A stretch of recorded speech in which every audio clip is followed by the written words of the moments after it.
শুধু হেলমেট পরা শিখাইছেন না, কিভাবে হেলমেট পরা একজন সহপাঠী আরেকজন সহপাঠীরে মারতে পারে। 600টা মানুষ গুম হয়ে গেছে, এটা কোনো কথা? তাদের পরিবার জানে না তারা কোথায়? 16টা বছর আপনি লাভের গুড় খাইছেন স্বৈরাচারের, শত কোটি টাকার আপনার বিজনেস করছেন। সর্বশেষ ডিবি হারুন, টুনটুনি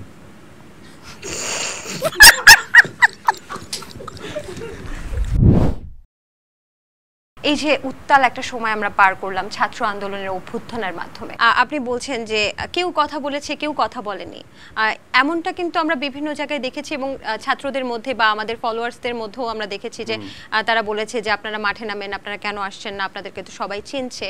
তারপরেও কিন্তু অনেক মিডিয়া কর্মী, মিডিয়ার যারা আছেন যে নায়ক নায়িকা বা তারকা, তাদের অনেকেই নেমেছে, অনেকেই কিন্তু এই আন্দোলন নিয়ে কোনো কথা বলেনি। তো সেক্ষেত্রে এই যে বলছেন কে কথা বলেছে কে কথা বলেনি, তাহলে এটা কি এখন আমরা ধরে ধরে আইডেন্টিফাই করে তাদেরকে হেনস্থা করব বা তাদেরকে মানে আসলে কি হবে? না, এখানে হেনস্থার কিছু নাই, কিন্তু আপনি যখন শিল্পী, আপনি যখন বলবেন যে আমি শিল্পী, আমার দায়িত্ব আছে, তাহলে আপনার দায়িত্ব, কারণ আপনাকে লক্ষ লক্ষ মানুষ ফলো করে ভাই, এবং আপনাকে কোটি কোটি মানুষ ভালোবাসা দিয়ে ওই স্থানটা দিছে। কেন সাকিব আল হাসানের প্রতি মানুষ ক্ষেপে আছে বলেন তো? সাকিব আল হাসানের সবচেয়ে বড় ফ্যানদের মধ্যে আমি একজন, আমি নিজে দাবি করতাম। আমার কষ্টে বুক ফেটে গেছে, কিছু বলতেছে না কেন সাকিব, কিছু বলতেছে না কেন মাশরাফি? আমার ক্যাপ্টেন বাংলাদেশে কই? কষ্টে বুক ফাটে নাই আমাদের? খারাপ লাগে নাই আমাদের? কারণ এই জনগণই তাদেরকে বানাইছে, ওই জায়গাটা দিছে, তারা পারফরমেন্স করছে। একজন গুড অ্যাক্টর পারফরমেন্স না করে তো গুড অ্যাক্টর হইতে পারে না, কিন্তু তার কাজটা যদি জনগণই না দেখে তাহলে কেমনে সে গুড অ্যাক্টর হবে? ধরেন তাকে কে রিকগনাইজ করবে? নিজে নিজে আয়নার সামনে দাঁড়ালে হলে হবে? হবে তো না। তো জনগণ যখন বিপদে সমানে লাশ পড়তেছে, আপনারা তখন মুখে কি দিয়েছিলেন মুখের মধ্যে? আপনাদের বুক একটু ফাটে নাই? আপনার একবার মনে হয় না এই যেটা আমার ভাই হইতেছে, এটা আমার ভাই, এই ছেলেটাই তো আমার নাটকটা দেখতো, এই ছেলেটাই তো আমার সিনেমাটা দেখতো, এই ছেলেটাই তো আমার খেলাটা দেখে বাংলাদেশ বলে চিলে তো সাকিব আল হাসান বলে তার জার্সিটাও সে বুকের মধ্যে নিয়ে এসে 75 নাম্বার লাগায় এসে ঘুরতো। একবারও কি ফিল হয় না আপনাদের? কেন মানুষের এত রাগ জানেন? এই জন্য যে তারাই ওনাকে বানাইছে, ওনাদেরকে তাদের এই জন্যই। এটা এখানে হেনস্থার কিচ্ছু নাই। মানুষের রাগ একটা সময় পর্যন্ত থাকবে, একটা সময় হয়তো রাগ থাকবে না, মানুষের ক্ষোভ একটা সময় নেমে যাবে আস্তে আস্তে, এটাই স্বাভাবিক। কিন্তু তারা তো ভয় পাচ্ছে যে এখন কথা বললে কি আমাকে ছাত্র জনতা মেনে নেবে? আপনারা প্ল্যান করেন যে দেশে কিভাবে কন্ট্রিবিউট করতে পারবেন। সময় তো শেষ হয়ে যাচ্ছে না, সময়টা তো আসবে, 2 মাস পরে এই রাগটা থাকবে না। এই রাগ ক্ষোভ কি মানে পুষে অনেকটা কমে যাবে। শুনেন, ছোট মুখে একটা বড় কথা বলি, সেটা হচ্ছে আহমেদ সফার একটা লাইন বলি যে বুদ্ধিজীবীদের যদি কথা শোনা হইতো তাহলে 1971 সালে দেশ স্বাধীন হতো না। কথাটা অনেকটা এরকমই ছিল ওনার কথাটা। তো কথাটা আসলে এটাই, বুঝেন? অনেক বুদ্ধিজীবীও দেখছি আমরা যে চ্যানেলে যে কান্নাকাটি দেখছি না আমরা, মানুষের কথা বলতেছে না, ব্যানার নিয়ে দাঁড়ায় চ্যানেল নিয়ে কান্নাকাটি করতেছে, ভিডিওতে এই স্মৃতি ছিল ওই স্মৃতি ছিল। আরে ভাই, তোমার গেটের বাইরের দিকে একটু তাকাও না, কতগুলা লাশ পড়ে রয়েছে, একটু কথা হবে না এই মুখে? কেন মানুষের রাগ হবে না বলেন? এটা কোন লেভেলের হিপোক্রেসি? মানুষের লাশের থেকে, মানুষের জীবনের থেকে কি একটা মেট্রো রেলের পিলার বা একটা মেট্রো রেলের কাজ বেশি দামি? এই যে বলছেন যে রাগ ক্ষোভ জনগণের মধ্যে বা ছাত্র জনতার মধ্যে হচ্ছে জন্মেছে, তো এই ছাত্র জনতার আন্দোলনের মাধ্যমে 15 বছরের স্বৈরাচারী সরকারের পতন হয়েছে। তো সেক্ষেত্রে তারপরেও এখন আমরা দেখতে পাচ্ছি যে খণ্ড খণ্ড কিছু আন্দোলন গড়ে উঠছে বিভিন্ন ইস্যুতে, কখনো বাহিনীরা আন্দোলন করছে, কখনো দেখতে পাচ্ছি যে অন্যান্য রিজনে, যে কোনো রিজনে কিন্তু এক দফা আলটিমেটাম। কি রিজন বলো? যেমন গতকালই যদি আমরা বলি যে লালবাগের থানায়ও কিন্তু একটা আন্দোলন হয়েছে, একটা মামলা। কেন হয়েছিল সেটা? হ্যাঁ, ডেফিনেটলি না, এটা বলি আমরা। হ্যাঁ, অবশ্যই বলেন। একজন ওসি 71টা গুলি খাওয়া একটা শহীদ ভাইয়ের মামলা নিচ্ছিল না, কারণ লাস্ট স্বৈরাচারীর নামে মামলাটা হতে যাচ্ছিল। আমি কিন্তু আন্দোলনের বিপক্ষে কথা বলছি না। কেন আমরা তুলবো না? কেন হবে না এটা? আমি বলতেছি না, আমি কিন্তু একবারও বলতেছি না রিভোল্ট করো, নেমে যাও, এটা করো, আমি এটা বলতে চাচ্ছি না। আমি বলতে চাচ্ছি একটা অন্যায় হইতে গেছিল, মানুষ যদি এখন কালেকটিভ ওয়েতে সবাই মিলে একত্র হয়ে একটা প্রতিবাদ জানায়, এটাকে আমি সমর্থন করব না। ডেফিনেটলি আমি প্রশ্নটা হ্যাঁ, শেষ বলেন করি এবার। যে এই যে খণ্ড খণ্ড কিছু আন্দোলন হচ্ছে, যেমন আমরা তার আগে দেখেছি যে সনাতন ধর্মাবলম্বী নিয়েও একটা আন্দোলন হয়েছে, যেটা কিন্তু এখন ইতিমধ্যে সর্ট আউট হয়ে গেছে। তো এই খণ্ড খণ্ড আন্দোলন যে আমরা করছি, সেই ক্ষেত্রে কি এটার কি সুফলটা আসবে, মানে নাকি এটা আন্দোলন ছাড়া কি কোনো সমাধান আমাদের বের করা উচিত না, নাকি আপনি কি মনে করেন? বাংলার মুসলমান, বাংলার হিন্দু, বাংলার বৌদ্ধ, বাংলার খ্রিস্টান, ডক্টর মোহাম্মদ ইউনূস স্যার একটা দারুণ কথা বলছে। স্যারের একটা কথা মাথায় রাখতে হবে, বলে মানুষ হিসেবে অধিকার চান সবাই মিলে। এই বাংলাদেশে, এই রাষ্ট্রে একজন মুসলমান, একজন হিন্দু, একজন বৌদ্ধ, একজন খ্রিস্টান বা অন্য যে কোনো ধর্মাবলম্বী যে কোনো মানুষের, যে কোনো চিন্তার, যে কোনো ধারণা পোষণ করার, যে কোনো মতাদর্শের মানুষের, যে কোনো বিলিভার, যে কোনো যার কোনো বিলিভ নাই সেই মানুষেরও নাগরিক হিসাবে একই অধিকার। Yunus sir such a positive person. আমি জানি না স্যারের না আমি স্যারের ইন্টারভিউগুলো অনেক আগে থেকেই তো আসলে স্যারের লেকচার্সগুলো বিভিন্ন ইউনিভার্সিটিগুলোতে শুনি। স্যার বিভিন্ন কনভোকেশনসে, বিভিন্ন জায়গায় অনেক বড় বড় ফোরামে ইন্টারভিউজ দেন। কিন্তু স্যারের রিসেন্ট টাইমে এই মানুষটাকে যতই নেগেটিভ করে বলার চেষ্টা করা হোক, উনি সবসময় পজিটিভ উত্তরটা দেন। একটা ওয়ার্ড তার কনভারসেশনের ভিতরে নেগেটিভকে খুঁজে পাবে না। আমরা না ওই জিনিসটা একটু কোপ আপ করার চেষ্টা করি না প্লিজ। মানে আমরা ইন্ডিভিজুয়ালি এভাবে চিন্তা না করে আমরা সবাই মিলে একটা সাথে চিন্তা করি যে আমরা পজিটিভ জিনিসগুলা নিব। আমি অ্যাজ এ ইন্ডিভিজুয়ালি বললাম, এবার আমি অনেক কিছু শিখতে চাই না, যেমন অনেক সময় অধৈর্য হয়ে যাই, একটু টেম্পারমেন্টের ইস্যু থাকতে পারে, ছোটখাটো টুকটাক আছে, কিন্তু এখন আমি চেষ্টা করব স্যারকে দেখে কিভাবে উনি খাইসা খাইসা কুল কথা বলে উনাকে নকল করার চেষ্টা করব। এই যে অধৈর্য হয়ে যাওয়ার একটা ব্যাপার বললেন, যে এখন কিন্তু মানুষ অনেকটা অধৈর্য হয়ে যাচ্ছে। ফেসবুকেও দেখা যাচ্ছে যে কিছু হলেই বা যে কোনো একটা সিচুয়েশন নিয়েই বলছে যে এমন স্বাধীনতা কি আমরা চেয়েছিলাম। তো সেক্ষেত্রে এই ব্যাপারটা আপনারা কি বলবেন? যেমন কিছু ঘটনা যদি আমি আপনাকে একটু উদাহরণ দিই, যেমন গণভবনে যখন লুটপাট হলো তখন এরকম স্ট্যাটাস আমরা অনেকের পক্ষ থেকেই দেখেছিলাম। তারপর যখন 15ই আগস্ট যখন ডিজে পার্টি হলো বা মোবাইল, মানুষের মোবাইল চেক করা হলো, বিবস্ত্র করা হলো, এই সব ঘটনাতেও কিন্তু আমরা এরকম অনেক পোস্ট দেখেছিলাম।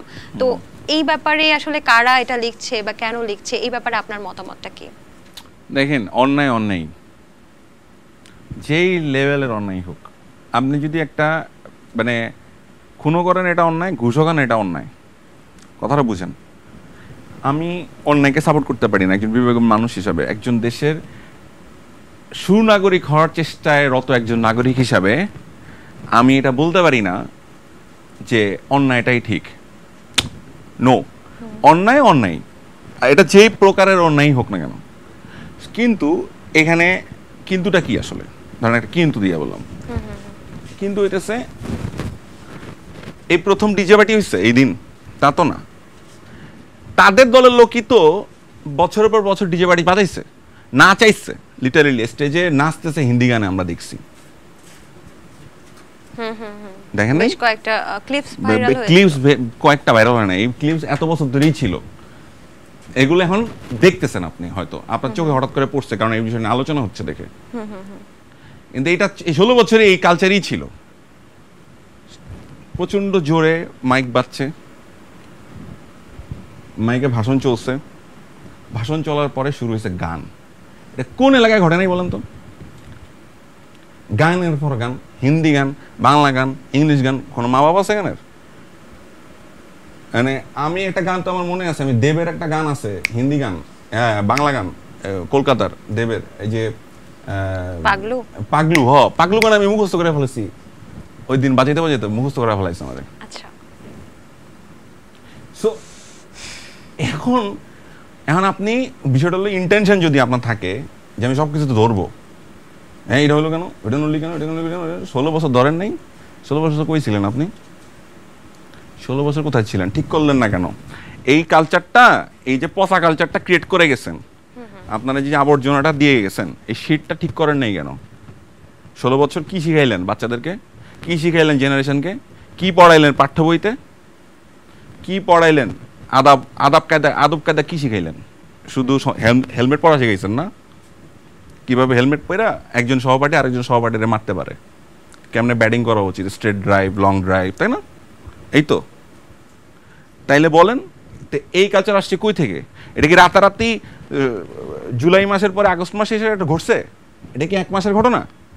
এটা এত বছরের ঘটনা, এত বছরের কালচারাল ক্রাইসিসের ঘটনা, এত বছর ম্যানারিজম ক্রাইসিসের ঘটনা, এত বছর এডুকেশনাল ক্রাইসিসের ঘটনা। এবং সম্প্রতি যেটা দেখা যায় যে এম শাখাওয়াত হোসেনকে যখন পদ পরিবর্তন করা হলো স্বরাষ্ট্র উপদেষ্টা, এটা নিয়েও কিন্তু অনেকে কথা বলছে। এটা নিয়ে কি আপনি কথা বলতে চান? তো শাখাওয়াত হোসেনের কোনো প্রবলেম নাই, স্যারের কোনো সমস্যা নাই, আমি স্যারের কথা বলতেছি, স্যারের কোনো সমস্যা নাই।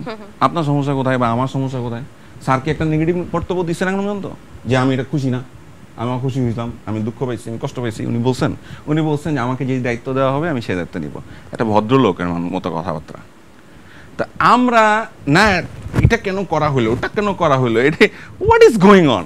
সুশীল শব্দটা কিন্তু সুন্দর, কিন্তু কি নেগেটিভ বানায় ফেলছি আমরা। দেখেন এখন আমারও ফেসবুকে স্ট্যাটাস দিয়ে গাইলেই তো হয়, বেটা তোরা তো স্বাধীনতা চাচ্ছি নাই, তোরা তো এই স্বাধীনতার গল্প বলতেছি ভাই, সরি আপনারা এই গল্পগুলো বলছেন, আপনারা তো এই স্বাধীনতা চাই নাই। আপনারা যেটা চাইছেন সেটা হচ্ছে আগেই ভালো ছিলাম, কারণ আপনারা স্বৈরাচারের গুড় খাইছেন।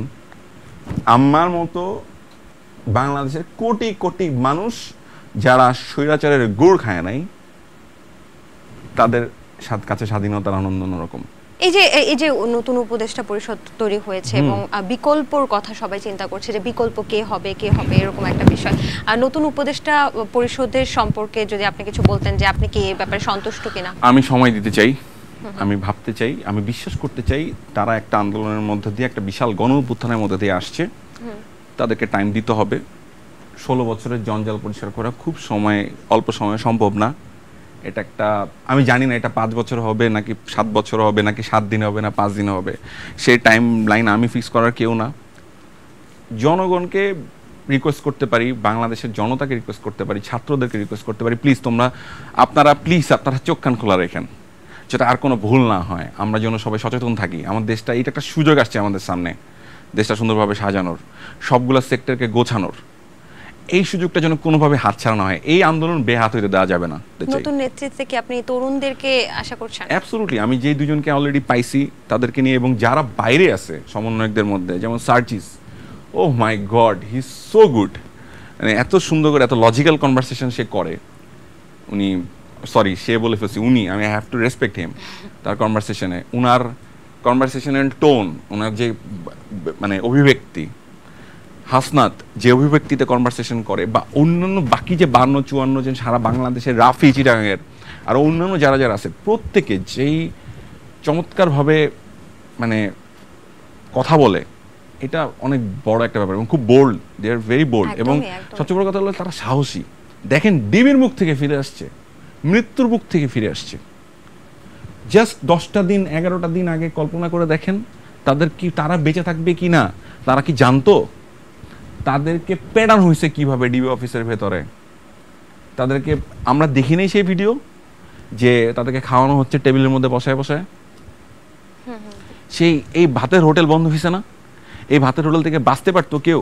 আপনি বলেন তো, যদি দেশ স্বাধীনতা হলে আমার এই ভাতের টেবিলে বসাইতো না? বলেন, হয়তো আমি ভাতের টেবিলে বসে, আপনার সারা বাংলাদেশের মানুষ আমার ভুল বুঝতো, আমার জোর করে পিছনে গান পয়েন্টে রেখে আমার হয়তো ভাত খাইতে হইতো, ডাল মাখায়া, বলতাম ওয়াও সেই মজা হয়েছে। মানে বুলশিট ম্যান, হোয়াট হ্যাপেন্ড? এই যে বেঁচে আসছে, আমি যে যাতে কথা বলতেছিলাম আমাদের সমন্বয়করা, এই যে সাইন ল্যাঙ্গুয়েজ দিয়ে যে কেউ দিতে পারে, এটা আমি এক্স্যাক্টলি টার্মসটা ভুলে গেছি, যে ভিডিওটাতে তারা করলো, যে পড়তেছিল লুঙ্গির উপরে তাকে মেরে, নাহিদকে ওই যে উপরে দিয়ে paper, oh my god, I can't even imagine. মানে এইখান থেকে দেখাইতেছে সার্জিস আমার পিস্তল ধরা, আরেকজন কোড দিচ্ছে পা দিয়ে। This kind of brilliant there, underestimate করার কোনো ওয়ে নাই। ওদেরকে আন্ডার এস্টিমেট করা যাবে না, দে আর টু মাচ ব্রিলিয়েন্ট। আমি হইলে কি করতাম জানি না, আমি ইয়ানফসি আল্লাহর কাছে হয়তো বলতাম, আল্লাহ জানি না তুমি বেস্তি দিবা না দোজকে দিবা, ভালো রেখো, যদি একটু মাপ টাপ করে দাও তাহলে ভালো, হয়তো এটাই বলতাম। কিন্তু তারা কি করছে? না, we have to send the codes, we have to send the things to the people. মানুষ বুঝে নিবে, মানুষ বুঝে নিচ্ছে। কিন্তু তারা যে সাইন ল্যাঙ্গুয়েজ দিয়ে কোড ল্যাঙ্গুয়েজ ক্রিয়েট করে, তারা ওই সংবাদ সম্মেলনে কে কবে দেখছিল বাংলাদেশের ছেলেরা এত স্মার্ট? যদিও সমন্বয়কদেরকে জিজ্ঞেস করার পরে তারা কিন্তু বলেছে যে আমরা এই ব্যাপারে ক্লিয়ার করতে চাই না। বলছে আমি যদি বলি এটা একটা স্ট্র্যাটেজিক্যাল আনসার, কথার কথা, সব স্ট্র্যাটেজিক্যাল আনসার কি সব যোদ্ধারা বলবে আমি এইভাবে এই পথে পথে পথে পথে যে আমি যুদ্ধ করছি? আয়না ঘর অনেকে বলছে যে, অনেকে বলছে না এটা অবশ্যই মানবাধিকার লঙ্ঘন। তো এখান থেকে বলা যায় একটা রিপোর্টে কিন্তু এরকম আসছে যে 600-রও অধিক হচ্ছে এখন পর্যন্ত গুম আছে, তাদের মধ্যে মাত্র 5 কি 7 জন বের হয়েছে। তো এই বাকিরা কোথায়? এদেরকে বের করার জন্য বা কিছু আসলে এই ব্যাপারে আপনার কি মতামত একটু আমাদেরকে যদি জানাতেন। আমি জিনিসটা এইভাবে চিন্তা করি যে ওখানে আমি হতে পারতাম গুমের অংশ, তাহলে আমার বাবা এবং মার উপর দিয়ে কি যেত? আমার মা ইন্তেকাল করছে, আমার আম্মাকে হয়তো আমাকে ধরে নিয়ে গেলে এই কষ্টটা দেখতে হইতো না, কিন্তু আমার ভাই, আমার আত্মীয় স্বজন, তাদের কি দেখতে হইতো? আমার বন্ধু বান্ধবরা কীভাবে খুঁজতো আমাকে? আমি এভাবে ভাবি যে আমার ছোট ভাইকে ধরে নিয়ে গেলে কি হইতো, আমার বাবাকে ধরে নিয়ে গেলে কি হইতো। আমি যখনই ওই জায়গাটায় আমার পরিবার আমাকে কল্পনা করি, আমি ঠিক থাকতে পারি না। কিভাবে সম্ভব বলেন? কোনো বিচার নাই, কিছু নাই, ইচ্ছা মতো যা ইচ্ছা রায় লেখা হয়েছে এত বছর ধরে, যাকে খুশি তখন তাকে ইয়া করছে। আপনি এমন প্রশ্ন করতেছেন, ধন্যবাদ প্রশ্নগুলোর জন্য, কিন্তু হয়ে যাচ্ছে কি, মানে গলা আটকে যায়, আসলে ভিতরে কণ্ঠস্বর আটকায় যায় যে কি বলবো, যাই না আসলে কি আনবিলিভেবল। এই দেশে এগুলা ঘটছে যে আমি মরলাম না কেন, আমাকে এই দেশে কেন এটা ঘটলো, মানে আমি জানি না এটা কিভাবে সম্ভব। 600টা মানুষ গুম হয়ে গেছে, এটা কোনো কথা? তাদের পরিবার জানে না তারা কোথায়? আপনি ওই মেয়েটার কান্না দেখছেন, যে ছোট মেয়েটা তার বাবার কথা বলে বারবার চিৎকার।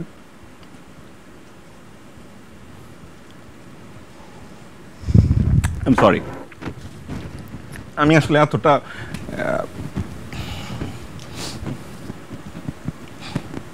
ক্যাম্পাসে ছাত্র রাজনীতি কিন্তু অনেক জায়গায় নিষিদ্ধ করা হচ্ছে।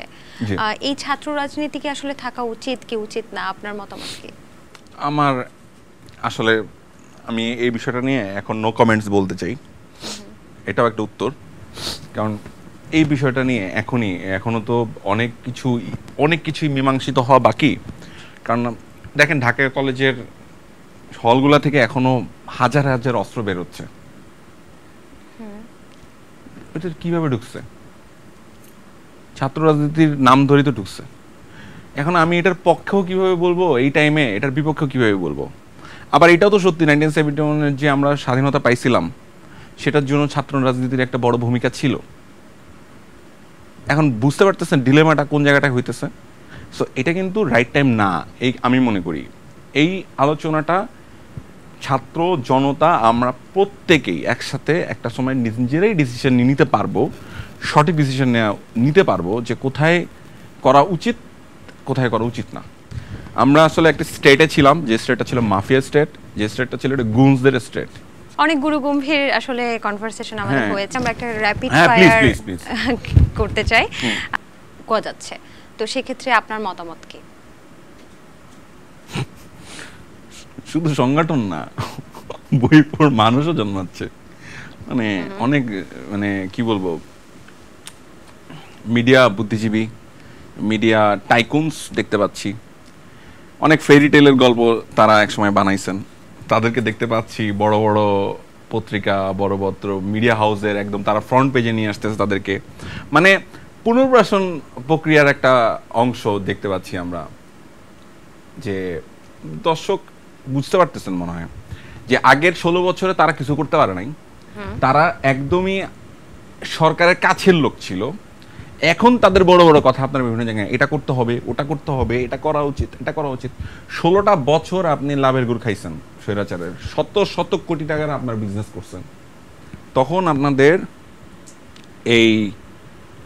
এইটা করতে হবে, ওইটা করতে হবে, এটা দরকার, ওটা দরকার কই ছিল? যেটা বলতেছেন সেটা কিন্তু প্রয়োজন আছে, আমি বলতেছি না যেটা বলতেছেন সেটা অপ্রয়োজনীয়, সেটা অবশ্যই প্রয়োজন আছে। কিন্তু এত বছর ধরে তো আপনি একদম গভর্নমেন্টের কাছে ছিলেন, আমরা তো দেখছি। আপনি বলতেন আমাদের পার্সোনাল রিলেশনশিপ আছে, আপনারা এটা শো অফ করতেন, এবং আপনারা ওই সময় স্বৈরাচারীর সাথে আপনাদের কি পার্সোনাল রিলেশনশিপ আছে, কি ধরনের পার্সোনাল রিলেশনশিপ আছে, সেটা তো আপনারা শো করছেন আমাদের সামনে। এবং সেটা নিয়ে আপনারা অ্যাডভার্টাইজ দিচ্ছেন, ফায়দা নিচ্ছেন, আরে আমি বড় ভাই ব্রো। সো এখন কেন 16 বছর পরে এসে মনে হইতেছে এখন আপনার পার্টিসিপেট করতেছেন যে এটা ঠিক আছে করেন, কোনো সমস্যা নাই, কিন্তু আপনি যে ভাব ধরতেছেন যে আমি স্বৈরাচারীর পতন চেয়েছিলাম, বিষয়টা কিন্তু তা না। বিষয়টা হলো যে আপনি যে ভণ্ডামি করতেছেন এটা কিন্তু আমরা দেখতেছি। আপনি এখন হয়তো আপনার নাম বলতেছি না, কিন্তু আপনি যদি বাধ্য করেন, আপনারা যদি বাধ্য করেন, আমার মতো আরও শত শত ছেলে আছে এই মিডিয়াতে পরোক্ষ এবং প্রত্যক্ষভাবে কাজ করে, তারা আপনাদের নাম বলা শুরু করবে। এখনও সাবধান হন, তবা করেন সুন্দর করে ভদ্রভাবে সুন্দর মতো সাধু সাজার চেষ্টা করেন না, হিরো হওয়ার চেষ্টা করেন না, ডাউন থাকেন, সত্যি কথাটা বলেন, সুন্দর করে কথাটা বলেন, অনেস্ট কথাটা বলেন, আমরা ট্রাই করবো আপনাদেরকে হেল্প করতে। কিন্তু যদি হিরো হওয়ার ট্রাই করেন না, তাহলে এটা কিন্তু ভালো হবে না। এখানে কেউ হিরো হওয়ার সুযোগ নেই। এখানে বারবার বলছি হিরো কারা, হিরো হচ্ছে ওই জেনারেশন, দিস জেনারেশন। হিরো হচ্ছে আমাদের মুগ্ধ ভাইরা, আমাদের আবরার ফাহাদ ভাইরা, আমাদের সাইদ ভাইরা, আমাদের বোনেরা, আমাদের ভাইয়েরা যারা আজকে পৃথিবীতে নাই, আমাদের ফারহানেরা যারা পৃথিবীতে নাই এবং যারা এখনো মৃত্যুর সাথে পাঞ্জা লড়ছে। কেউ পঙ্গু হয়ে গেছে, কেউ অন্ধ হয়ে গেছে, কেউ কানে শুনতে পায় না, কারোর পা নাই, কারোর হাত নাই। They are the heroes, we are nothing. আমরা তাদের সামনে কিচ্ছু না। সো ওই হিরোদের পাশে আপনি যদি নিজেরা দাঁড় করানোর চেষ্টা করেন না ভাইয়া, দিস ইজ ভেরি স্যাড। আপনার জন্য আসলে করোনা হয়, এর বেশি কিছু না ভাইয়া, বড় ভাই করেন না এগুলো আপনারা। এত বছর ধরে, 16 বছর ধরে যেই মানুষগুলো এতটা চরম খারাপ সময়ের মধ্যে দেশ থেকে হোক দেশের বাইরে থেকে হোক, বুঝতে হবে কিন্তু দেশের বাইরে থেকেও কিন্তু অনেক মানুষ ফাইট করছে, অনেক প্রবাসী ফাইট করছে, এবং তাদের কথায় আমরা জেগেছিলাম, আমরা ঘুমাই নেই। অনেকগুলো নাম আছে, অনেকগুলো সাইবার ফাইটার আছে, সাইবার যোদ্ধা আছে। এখন তারা জিজ্ঞাসা করেন আপনি কি শাহবাগে নামছিলেন, বা আপনি কি 10 নম্বরে গেছিলেন, আপনি কি অমুক জায়গায় গেছিলেন, আপনি কি শনির আখড়ায় গেছিলেন মিছিল করতে? ভাই, তারা মিছিল তৈরি করতে হেল্প করছে, লক্ষ লক্ষ কোটি কোটি জনতার মিছিল তৈরি করতে তারা এতদিন জনগণকে প্রস্তুত করছে। দে আর দ্য সাইবার ফাইটার্স। ওই সাইবার ফাইটাররা যারা দেশের বাইরে, যাদের জীবন রিস্কে, তাদের বোনদেরকে, অনেক সাংবাদিক আছে যাদের ভাইকে, বোনকে, পুরো ফ্যামিলিকে নিষ্পেষিত করা হয়েছে, ফ্যামিলিকে যন্ত্রণা দিয়ে মারে ফেলা হয়েছে, যন্ত্রণার উপর যন্ত্রণা দিচ্ছে 16 বছর। তারা তাদের জীবন বাঁচানোর জন্য দেশের বাইরে চলে গেছে, ফাইট করে গেছে। কিন্তু বাংলাদেশের প্রাইভেট ইউনিভার্সিটির ছেলেরা 18 তারিখে যদি রিভোল্ট না করতো, ওইটা ছিল super fight back. They did amazing job. যখন ঢাকা ইউনিভার্সিটিতে ক্র্যাকডাউন হলো, বিভিন্ন ইউনিভার্সিটিতে ক্র্যাকডাউন হলো, তারপরে প্রাইভেট ইউনিভার্সিটি ঘুরে দাঁড়াইছে। সেই ফাইটটা তো ইম্পর্টেন্ট, বলতে হবে তো। Amazing job. তারপরে আসেন ঢাকা সরকারি ইউনিভার্সিটিগুলা যেটা করছে, স্কুল কলেজ কে করে নাই? কোনো গৃহিণী, কোনো বাবা, কোনো চাচা, কোনো নানা, কোনো দাদা করে নাই? সবাই করছে, সব বয়সী মানুষ রাস্তায় নেমে গেছিল, সবাই নেমে গেছিল। কেউ কাউকে করছে, হিন্দু মুসলমান বৌদ্ধ খ্রিস্টান বলে আলাদা করছে? একসাথে যুদ্ধ করছে, একসাথে ফাইট করছে, একসাথে প্রতিবাদ করছে। প্রবাসীদের কথা বলে গেলে হবে? যারা এভিডেন্স, ওরা কি ব্যাকবোনটা আমাদেরকে দিছে, কি শক্তিটা দিছে যে দিব না টাকা, দেহি তুই করতে অস্ত্র কিনোস। আপনি তো একটা স্ট্যাটাসও দিয়েছেন যে ডেফিনেটলি আমি বলছি তাদেরকে স্যার বলতে হবে। আমি স্যার বলার কথাটা অনেক, দেখেন তাদের, আমি বলছি এয়ারপোর্টে তাদের স্যার বলতে হবে। আমি এটা লিখছি অনেকগুলো আলোচনার মধ্যে একটা আলোচনা, আমিও এটা আবিষ্কার করি না, এই কথাটা আগে বলে নিচ্ছি। এটা একটা জায়গা থেকে আমি পাইছি, আমার কাছে মনে হয়েছে কথাটা সুন্দর লেখা উচিত, লিখছি। কিন্তু আমার কাছে আশ্চর্য সুন্দর লাগছে, সবচেয়ে সুন্দর যে জিনিসটা লাগছে, প্রবাসী ভাইরা এসে আমার পোস্টের নিচে লেখা শুরু করলো, আমাদেরকে স্যার ডাইকেন না, শুধু একটু ভালো ব্যবহার করেন। আরেকটা জায়গা আছে কিন্তু বড় সেক্টর, এটা বাদ দিয়ে দিতেছিলাম, Bangladesh army, Bangladesh air force, Bangladesh navy. তারা কি গুলি চালাইছে জনগণের উপরে? চালায় নাই। তাদেরকে স্যালুট দিতে হবে না আলাদা একটা? তাদেরকে আলাদা একটা স্যালুট দিতে হবে যে আপনাদেরকে অসংখ্য ধন্যবাদ, আপনারা জনগণের কথা শুনছেন, জনগণের কথা ভাবছেন, আপনার ভাইটার কথা ভাবছেন। আপনার আমার মতো করে হয়তো আমি হয়তো আয়নাঘরের ওই গল্পটার কথা বলার সময় যখন ইমোশনাল হয়ে গেলাম, হয়তো আপনারা ওইভাবেই ভাবছেন। সম্প্রতি নির্মাতাদের থেকে শোনা যাচ্ছে যে তারা হচ্ছে ছবিতে যে সেন্সর পদ্ধতি সেটা বাতিল করার একটা মোটামুটি আন্দোলনই তুলছে বা বলছে, বাতিল করার জন্য বলছে। তো মিডিয়া এবং গণমাধ্যমে আসলে কি কি সংস্কার প্রয়োজন আপনার মতে, এবং এই প্রথাটা কি আসলে আপনি পক্ষে নাকি বিপক্ষে? কোন? আমি এটা পক্ষে, সার্টিফিকেশনের পক্ষে। আমি সেন্সরের পক্ষে কোনোদিন ছিলামও না। আচ্ছা, কারণ সেন্সর মানেই হইতেছে যে কাইটা কুইটা ফালাই দিব তোমার যা বলতে চাও। এটাও তো একটা আসলে উচিত না। আবার এটাও উচিত না যে আমার বাক স্বাধীনতা আসছে আমি যা খুশি তাই বলে দিব, যেটা অনেক কি বলবো দেশের জন্য ক্ষতি হইতে পারে, হার্মফুল হইতে পারে দেশের জন্য। কথাটা বুঝেন, ইন্ডিভিজুয়াল হার্মফুল হইতে পারে। একটা মানুষ যদি গণহত্যা করে আমি তারা গণহত্যাকারী বলবো না। ধরেন যে মানুষটা ধরেন কৃষি মন্ত্রণালয়ে কাজ করে, দলেরই লোক, আর যে মানুষটা স্বরাষ্ট্র মন্ত্রণালয়ে কাজ করে, এই দুজনের মধ্যে কিছু পার্থক্য আছে। কিন্তু স্বরাষ্ট্র মন্ত্রণালয়ে যে একজন ফোর্স, তার হাতে পিস্তল আছে, মারণাস্ত্র আছে। কৃষি মন্ত্রণালয়ে যে আছে তার কাছে মারণাস্ত্র নেই। দুইটা কিন্তু ডিফারেন্স, অনেক পাওয়ারফুল। কিন্তু স্বরাষ্ট্র মন্ত্রণালয়ের যে ফোর্স, তাকে অনেক রেসপন্স। আপনি দেখছেন না ভিডিও দেখাইতেছে, স্যার একটারে গুলি করি স্যার, ওইটা মরে যায়, তারপরে বাকিগুলো দাঁড়ায় থাকে, স্যার বাকিগুলো বাসে। এইটা স্যার খুব ভয়ঙ্কর স্যার, এটা কি এমনি সম্ভব, এটা কেমনে ঠেকাবো? এই যে দেখাইতেছে, তার পাশে দাঁড়ায় দেখতেছে। কোন দেশে ছিলাম ভাই? আল্লাহ, আমি কষ্টে হাসতেছি। মানে কিভাবে সম্ভব এটা? মানে এটা হাউ ক্যান, মানে একটা মানুষ কিভাবে এটা মেনে নিতে পারে যে গুলি করি স্যার বইরা যায় একটা, ওইটা থাকে স্যার বাকিগুলি যায় না স্যার? এটা কোনো কথা? সারা দেশের মানুষ দেখছে এটা, এটা কোনো কথা হইতে পারে? একটা মানুষ আপনি গুলি করে ফেলা দিয়েছেন, মরে গেছে, বাকিটা যাইতেছে না, এটা আপনার কাছে টেনশন। যারে মারলেন তার জন্য একটু টেনশন হলো না? এই আন্দোলনের শহীদদের কি পূর্ণাঙ্গ তালিকা খুব দ্রুত করা উচিত? ইনশাল্লাহ সেটা তো চেষ্টা করতেছে, আমরা তো দেখতেছি তারা দে আর ডুইং দেয়ার বেস্ট। কেননা বেশিরভাগ কালকে যেটা দেখতেছিলাম, সার্জিস এবং হাসনাত এবং আমাদের নতুন যে স্বাস্থ্য উপদেষ্টা, উনি বলতেছিলেন যে বেশিরভাগ হসপিটালের রেজিস্টার খাতা নিয়ে যাওয়া হয়েছে, সিসিটিভির ফুটেজ ডিলিট করে দেওয়া হয়েছে। So this is very alarming. তো না, আপনি আসলে কিভাবে নিরূপণ করবেন যে কত মানুষ আসলে মারা গেছে? আমরা এখন বলতে পারি 50,000 মারা গেছে, তো হইল না। বলতে পারি 50 জন মারা গেছে, এটাও হইল না।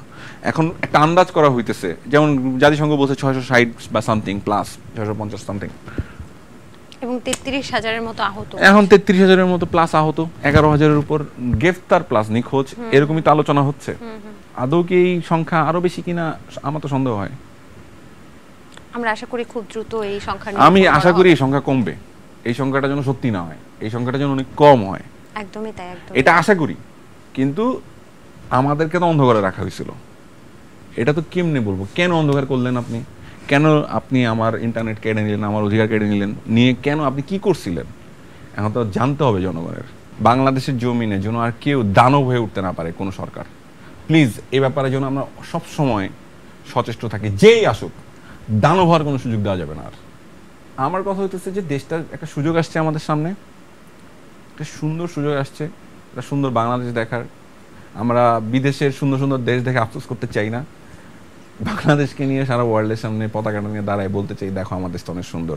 বৈষম্য বিরোধী ছাত্র আন্দোলন নিয়ে আপনার কি কোনো কাজ করার, ভবিষ্যতে কোনো কাজ করার ইচ্ছে আছে? হ্যাঁ, অবশ্যই ইচ্ছা আছে। বৈষম্য বিরোধী ছাত্র আন্দোলনের যত ধরনের আন্দোলন বাংলাদেশে, যে এটাকে আসলে শুধু একটা ট্যাগ দিয়ে আমি আটকাতে চাই না, আমি বলতে চাই একটা গণবিস্ফোরণ, গণ আন্দোলন। এই গণ আন্দোলনে শহীদদের নিয়ে কাজ করা, অলরেডি আমি স্ট্যাটাস দিছিও যে আমি শহীদদের নিয়ে আমি আবরার ফারাদকে নিয়ে কাজ করতে চাই, আমি মুগ্ধকে নিয়ে কাজ করতে চাই, আমি সাইদ ভাইকে নিয়ে কাজ করতে চাই, আমি ফারহানদেরকে নিয়ে কাজ করতে চাই। আমি জানি না আমি আল্লাহ আমাকে সব তৌফিক দিবেও কিনা, তা আছে না যে এটা তো আল্লাহর ইচ্ছা, সবকিছু হয় না আসলে, চাইলেও সবসময় কিছু হয় না। সিচুয়েশনের উপর ডিপেন্ড করে, আমার সুস্থতার উপরে, আমার মানসিক অবস্থানের উপরে, আমার পারিবারিক অবস্থানের উপর, অনেক কিছু, পারিপার্শ্বিক অনেক কিছুর উপর নির্ভর করে। কিন্তু সিনেমাটা যদি বানাই, মানে যেই সিনেমাই বানাই, আমি সিনেমাটা বানাতে চাই এমনভাবে যাতে মানুষ ইতিহাসের একটা দলিল হয়ে থাকে, যে অ্যাকচুয়ালি মিথ্যা না, অ্যাকচুয়ালি বাড়ায় চারায় বলবো না, কেন বাড়ায় চারা বলার প্রয়োজন নাই। যা ঘটছে যেটা যদি দেখাইতে পারি ঠিকঠাক মতো, কিছুটাও যদি সত্যটাই দেখাইতে পারি, তাইলেই ইনাফ আমার কাছে মনে হয়। একটা দলিল বানাইতে চাই, এমন কিছু করতে চাই যেটাতে মানুষের আসলে পরবর্তী জেনারেশনে দেখে বলবে। যেমন কথার কথা আমি বলতেছি, জহির রায়হানের সিনেমাগুলো আমরা যখন দেখি, আমরা তো ওইটাকে দলিল হিসাবে কাউন্ট করি, মুক্তিযুদ্ধ দলিল হিসাবে। স্টপ জেনোসাইড দেখে আমরা দলিল হিসাবে কাউন্ট করি না। সো এরকম দলিল যদি করতে পারি, আল্লাহ যদি সেই ক্ষমতা দেয়, শক্তি সামর্থ্য এবং সেই মানসিক দৃঢ়তা দেয়, তাইলে হয়তো করব, অবশ্যই করতে চাই। দেশের জন্য কিছু করতে চাই যেখানে আসলে ইতিহাসটা সংরক্ষিত থাকবে। সেটা আমাদের 1971-এর মহান মুক্তিযুদ্ধ, সেটা 2024-এর দ্বিতীয় মুক্তিযুদ্ধ, যাই বলেন সব জায়গাতেই আসলে কন্ট্রিবিউট করতে চাই। আমরাও চাই আপনি নতুন নতুন সুন্দর সুন্দর কাজ আমাদেরকে থ্যাংক ইউ ভেরি মাচ। দর্শক, এই ছিল দ্য টক রুমের আজকের আয়োজন। আগামী পর্বে আবারও কোনো নতুন অতিথি নিয়ে আমরা কিন্তু হাজির হব। সে পর্যন্ত ভালো থাকুন, সুস্থ থাকুন, খোদা হাফেজ।